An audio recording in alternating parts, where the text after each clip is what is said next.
kind of a big deal.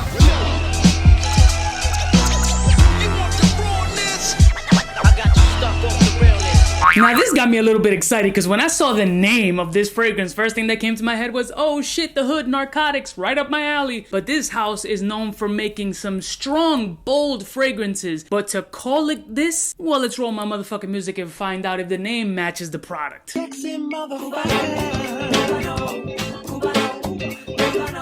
We're all alone in the villa. We're breathing in for some friends from the south side. In case you cared, out of all your friends, I want to be Cuba. Listen, morning, my beautiful peoples. You know who it is. This is your boy, C to the U to the B to the A. The fragrance house is none other than how I like to refer to it as Nasomatto or Nasomatto. And they were ballsy enough to name this fragrance none other than China White. Now, for those of you who weren't born and raised in a drug-infested neighborhood, let me explain to you what China White is referred to. China White is an urban colloquialism that refers to the purest form of heroin. That's right, good old heroin. Buy one baggie, get one free. Said no one ever. But in all reality, China White is more like heroin mixed with fentanyl, which can fucking kill you unless you have like a serious drug habit and your body has become immune to it. Now, this is a fragrance channel, not a drug educational course. You can go to Urban Dictionary if you need further explanation of what China White is. I have not done any of those narcotics as I live in a drug-free America. Now, China White, being that it's based on heroin and fentanyl, it should smell kind of powdery white, maybe like a sort of laxative. Now, truth be told, I get it. The name kind of matches. First of all, the presentation is sick. The only thing is that Nasomatto bottles are 30 ml and they're pricey 30 ml. Now this one being a lighter fragrance, not so much the darkest fragrance in the Nasomatto brand, this one actually lasted 9 hours on my skin, so they're tiny but pack a heavy fucking punch. The cap is damn near heavier than the bottle almost, but it's a beautiful kind of like crack plasticky look that just plays along with China White being crack. China White off of my skin smells like a very beautiful but simplistic fragrance. What you get from it is powdery, obviously, China White, floral, musky, and woody. It's pretty much straightforward, direct to the point. Now, what I can tell you is that it is blended really nicely on my skin and performs sick, as I mentioned previously.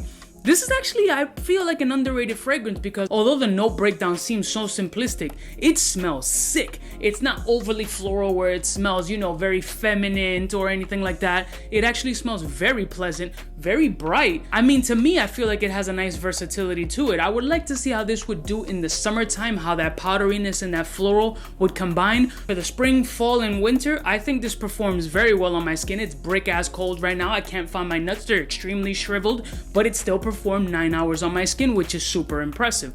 Lord knows what it'll do in the summertime, but right now, you're getting all those essences of floral, powdery, woody, just beautiful. It's not a bang in your face fragrance. It's something subtle, like if you take a small bump and you're just like, ooh, kind of in ecstasy. I've heard, I don't know. I'm not gonna sit here and tell you it's a super mass appealing fragrance. Everybody's gonna absolutely love it. I think people won't find anything super off-putting about it, nor do I think anybody's gonna find it to be a complex fragrance. One thing about this fragrance, if you do get an opportunity to test it on your skin before you blind buy, I suggest you do, because on paper, it's completely different than on skin. On paper, it comes off a little bit more floral, slightly sweeter. The powderiness is still present, but on skin, it's more of a little bit of a wet wood powdery floral. Like there's a little wetness that comes off of my skin, and it's not because I masturbated at 4:30 in the morning. Yeah, it has a little bit of wetness and a little bit of kind of like a cigarette-ish kind of smoke, and nobody smokes around me, so that's unusual. But it's nothing off-putting. It's actually very nice, very smooth, very just powdery, very powdery cocaine white, son. Personally, I think this fragrance is a ball sprayer. I mean, China White, the name is dope, the presentation is sick, the performance is fire. It's not a complex fragrance, but it's definitely enjoyable to me, and I appreciate it, so I give it a full ball spray. That was like $14 a spray right there. Ah, it smells good. I love y'all motherfuckers from the heart. Any other Nasomatto fragrances that you want me to try, or Nasomatto fragrances that you want me to try, don't get offended. I'm just joking. This kid's triggered. What? Shut up, Bill. And have you tried China White? Let me know what you think. I'll see y'all bitches next time. You know who it is? It's the biggest in the game, kid. Teach you about fragrance and narcotics. Damn, this channel is packed with information. Smooches. Cubaknow, what's fresh? Who's best? One of them's gonna pass the test. Cubaknow. fly gun holder, money folder, molar roller, start tack when it's time to call back. For the rough, rugged, and raw way, this nigga Jay, it's a game, but he don't play. Hey, for all the chicks that got dead in the penthouse suite on top of my mom's crib. It's nonsense, you never get in. It's nonsense that you would think that you would.